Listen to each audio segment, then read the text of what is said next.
All right, Vanessa, thank you so much. And now I'm here with Chris Jones from Edward Jones, and we're here to talk about who's the better investor, men or women? Yeah, it's probably, I'm sure people would like to get more information on that to see, and in this case, there are several criteria that you would look at to determine which would be better investors. So we'll start with the first one. First point would be taking a long-term focus. Seems as if women seem to focus more on long-term goals and therefore look at things for a longer-term perspective, where men tend to be a little more short-sighted, maybe look more for short-term gains. So in that regard, women tend to do a better job than men. And I think there were some other traits that women seem to have had over men as well. Yes, there are. You look at also, some people tend to want to trade when it comes to investing in the market. Women tend to take the approach to be, again, longer-term investors and seem to trade less often. There's been studies out there that show that men could trade as much as 45% more than women. So that's probably a better attribute, to trade less, because that reduces expenses and it gives your portfolio a chance to grow at a faster rate. Also, women tend to be better at being able to make decisions when it comes to planning, to set up something, to do an investment plan.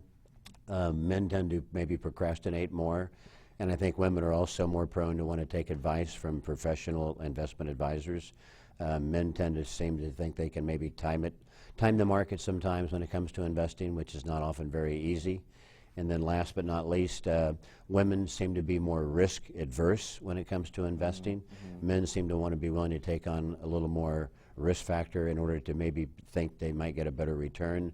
Women tend to be a little more cautious, and therefore I think tend to do a better job in trying to reduce volatility. Right, right. And you know, there are so many, it seemed like, I was kind of reading through this, and it seemed like women have a lot of advantage when it comes to some of the traits of investing. Is there something that the men kind of have over the women, or is it just all I think, well, I'm sure men in some cases, this story tended to point out the four main areas of what's important, and women tend to have an upper edge when it comes to that. But I think it depends on both sexes. I think, again, some investors tend to be more savvy than others. I think people that are willing to take more time to understand and study the markets, and I think also the willingness to work with a financial advisor, because most people need to have goals, and in order to make sure they reach their goals, it's probably good to work with a professional. And I think women are more prone to want to take on that idea more so than men in most cases. Absolutely. Well, Chris, thank you so much for sharing that with us. And we're going to go ahead and move on now. We've got some things from IKEA coming up. IKEA is